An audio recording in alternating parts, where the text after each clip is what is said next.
Alright guys, so this is take 394 for me. I've been trying to get this video out. I've been trying to get it recorded appropriately. I've made so many mistakes in this video so many times already. So here I am, trying it again, talking about Ratchet and Clank and why I don't think it's going to be anything to write home about. Why I don't think it's going to be anything to write home about. And we're talking about Ratchet and Clank Rift Apart for the PlayStation 5. So I played Ratchet and Clank for the first time playing the 2016 version, the game based off of the movie, and I played that on stream. So if you want to follow my stream, go ahead and follow me here on YouTube or Facebook. You could also follow me on Twitch, and I will stream different games there, and that way you could see my live reaction as I play these games that I've never played before. I also tend to drop into Verdansk with the boys and try to get a couple wins there, playing some Warzone, playing some Call of Duty and stuff. But if you are interested in any of that, the links are down in the description below. While you're down there, you could also follow me on the social media platforms so you can stay up to date with everything new that's going on with the channel, such as a new schedule that I'm trying to put forth. I'm trying to streamline my content so I'm not just like a cheap factory pushing out cheap product daily and daily and daily. So what I'm going to do is I'm going to try to cut down one of my videos, the Warzone weapon build videos that I do, and try to do videos more like this, where I actually put quite a bit of thought into it, consideration, and like my own knowledge and opinions, and try to formulate an overall idea to talk about.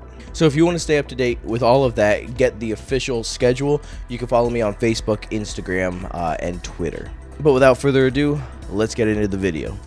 Okay, so Ratchet and Clank Rift Apart is going to be the fourth entry into the exclusivity line of PlayStation 5 titles. I think that I'm going to enjoy Rift Apart so much, but the thing is, I'm not expecting it to be groundbreaking, and we have yet to have a groundbreaking game.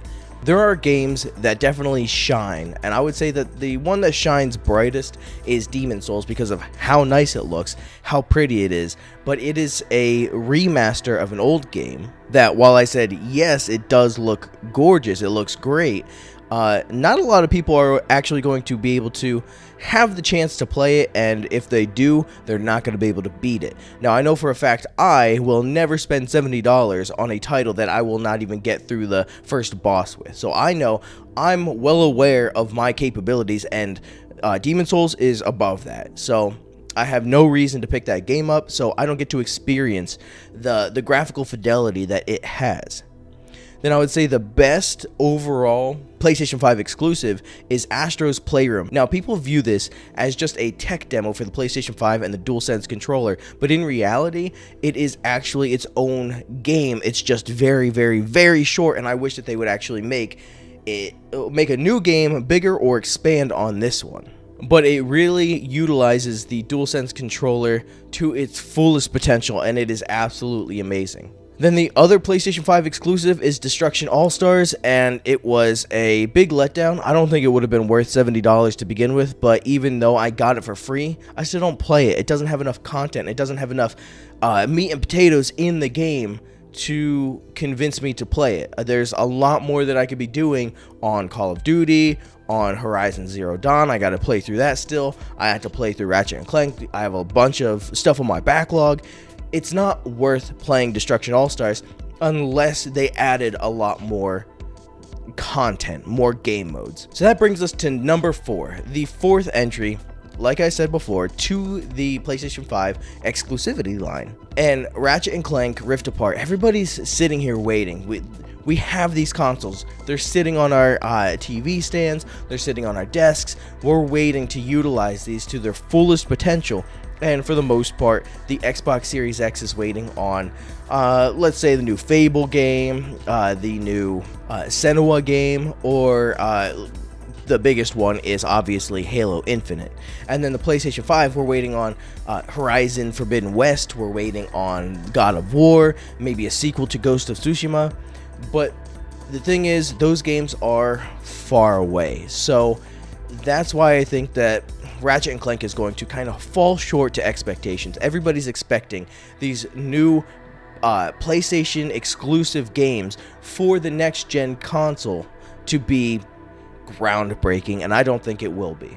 God of War for the PS4 was groundbreaking. It absolutely changed the way God of War games are played and experienced for the better.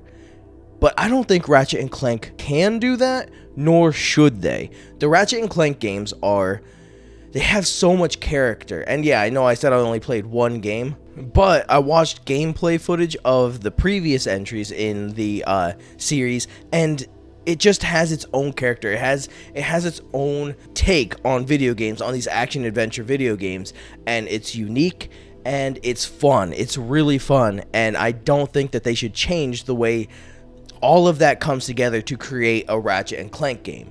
So in regards to story and depth, I don't think it's going to be absolutely groundbreaking like God of War was. Close your heart to it.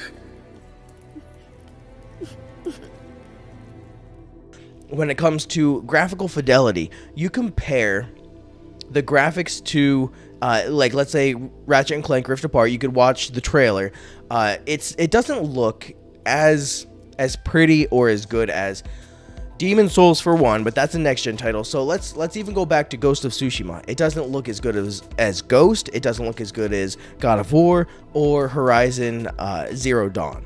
That's because of the chosen art style for this type of game, and I love it, but I know there are a lot of people who don't. It's not as shiny, it doesn't look realistic, so that people don't really perceive it as having good graphics. And for me, I think that that's absolutely insane. The same thing happens with the Call of Duty games. Call of Duty Black Ops Cold War is being ostracized constantly because of its lack of graphical fidelity. But then look at these weapons here and tell me that the Call of Duty Black Ops Cold War weapon diamond camo doesn't look significantly better than that of the same weapon, same camo on the Modern Warfare engine and the Warzone engine. So to me, this is like a perfect explanation and a perfect example of how the art style really impacts your graphical fidelity in regards to the textures that you use for each and every object in the game. And this here, Ratchet and Clank, it doesn't use textures that people would consider to be realistic because it has a cartoon-like art style and an animated-like art style. So people will look at it and look at God of War and be like, yeah, those graphics aren't as good. So it's not going to be groundbreaking for the layperson in regards to graphical fidelity. So that's 2 strikes. Now, one thing that it's going to utilize with the PlayStation 5 really well is pretty much the whole reason for Rift Apart to have the title it has, to have the gameplay mechanics that it has, and it's the utilization of the PlayStation 5's SSD. The solid state drive, for those of you who don't know, or otherwise called the SSD, is a hard drive that allows for much quicker processing and rendering. So when you use an SSD, you can download all of these software's properties a lot quicker to your system and then push it out to your TV.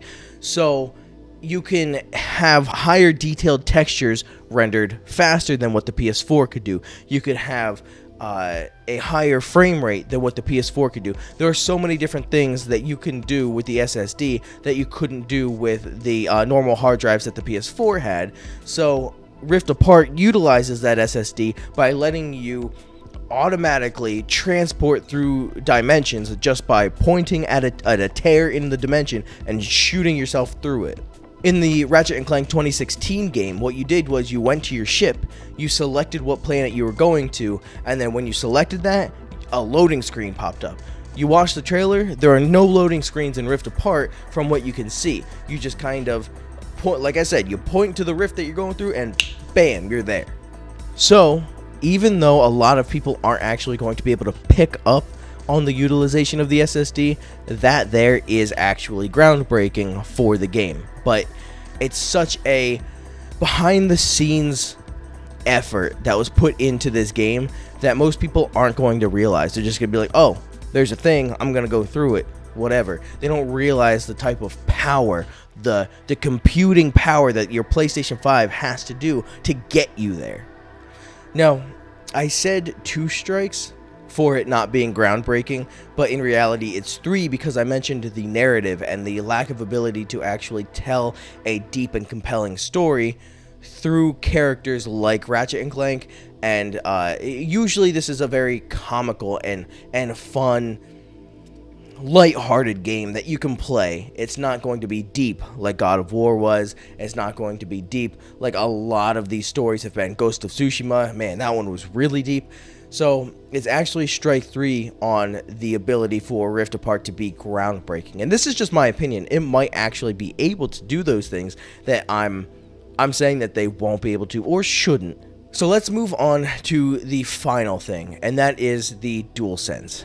So yes, they're going to be doing groundbreaking work with the solid state drive, but I think they could also do such amazing things with the DualSense controller. For those of you who aren't aware, the DualSense is a next generation controller for the PlayStation 5. It is the only next generation controller to exist. The Xbox controller is more of the same. But with the DualSense controller, you have many more features, one of which being what's called haptic feedback, which is very similar to that of the HD rumble of the Nintendo Switch Joy-Cons.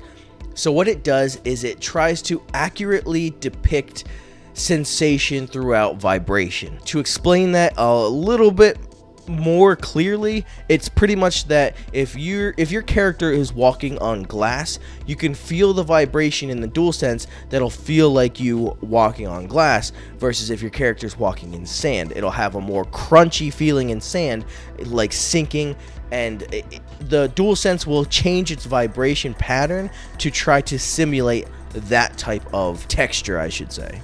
And then in line with that, there is a speaker on the DualSense as well that was also on the DualShock. The DualShock speaker was rarely utilized, and this, the one on the DualSense, has been utilized a lot more in the games that we've gotten so far for the PlayStation 5, so that's a plus. But with the haptic feedback and the speaker, you really get a sense of what's going on in the environment around the game that you're playing in. It adds a whole nother level of immersion when you're playing, and that could be absolutely amazing, especially when you're traveling to different dimensions in Ratchet and Clank. You're traveling to different terrains, you're walking over different terrains. The DualSense, in its sensation capacity, could do a whole lot for this game. Now, talking about features that weren't used on the DualShock 4 with the PS4, another one is the touchpad. Now, when I replayed through Ratchet and Clank, I didn't utilize the touchpad at all. I'm trying to think back to see if there was anything that required me to use the touchpad, and there isn't anything. There also wasn't anything that required me to use the motion sensors. Both the touchpad and motion sensors are brought forth to the DualSense as well, so it's kind of making me wonder, is Insomniac actually going to utilize these features? If they didn't utilize the motion controls and the touchpad in the previous Ratchet and Clank entry, what would make them use it in this current one? I think that Sony is going to try to maybe not mandate, but highly recommend that they utilize these features of this controller, because they push this controller so hard. So many people, so many PlayStation fans have hated the fact that this controller exists, because they said, just give us the same mold, we're used to it, we like it, we want it. And then Sony says, nah, you gotta use this new controller. You can't even use the old controllers if you don't care about the features of the new one. They say, no, you have to use this controller. So with that, I would think that Sony would make a push towards utilizing all of these features. So I'm hoping that Insomniac could come up with a way to get the touchpad and motion controls to work well. One of the biggest things about the DualSense and about Ratchet and Clank, it could go hand in hand, the adaptive triggers. That wasn't a great segue, but what I'm trying to get at is the adaptive triggers for the DualSense. For those of you who don't know, it provides different levels of resistance depending on different actions that you're performing in-game. So if you're pulling a bow, let me try to get this in focus here. If you're pulling a bow with R2, the farther back you pull it, the more tension it's going to give you until you let it go, and then it should snap right back. If it's reenacting what a bow tension would feel like. Same as a gun. If you're playing Call of Duty, it will use the haptic feedback and the adaptive triggers to kind of give you a like a give for the trigger when the mechanism actually fires around, and then it'll start to actually use the vibrations and haptic feedback to try to simulate recoil. So with all of the weapons that Ratchet and Clank has in their games and all of the different things that they do, the adaptive triggers and haptic feedback in conjunction with one another could add for such a huge and amazing experience and a whole nother level of experience for this game. And so that the DualSense could also be groundbreaking. So we have narrative that's going to be, I don't want to say lacking, but not going to be groundbreaking. We're going to have graphical fidelity that is not going to be groundbreaking. We have gameplay mechanics that should remain the same and are not going to be groundbreaking, but then we also have the DualSense and SSD to kind of help us to realize that we are actually playing this in the next generation and on the next generation PlayStation. Let me know what you guys think. Are you expecting a lot from Ratchet and Clank? Like you heard, I'm not expecting too much. I'm expecting that I'm going to enjoy the hell out of it, but I don't think it's going to be my favorite game of all time. There are many more competitors for that spot, but I definitely think it's going to be quite enjoyable, especially if they utilize the DualSense. Like, I'm getting excited thinking about everything they could do with the DualSense myself, and I can't wait for this game. I'm looking forward to it. I might do a review on it here on a Thursday, which is the new day for these types of videos. And just let me know what your thoughts are in the comment section below. If you're watching this post Ratchet and Clank release, let me know, was I close? Did these expectations meet what we got? And did the game meet your expectations? Please drop a like on the video. I appreciate it. Leave a comment. If you could share this with your friends, I'm trying to grow the channel. Every little bit helps, and I really appreciate all the love that you guys have given me thus far. I appreciate everybody who stops by the streams and comments and likes, drops stars. We're getting close to a giveaway goal over on Facebook. If you donate stars, once I reach $100 in stars, I'm going to do a giveaway for all of my followers and viewers. Follow the links in the description below, and thank you guys again for watching.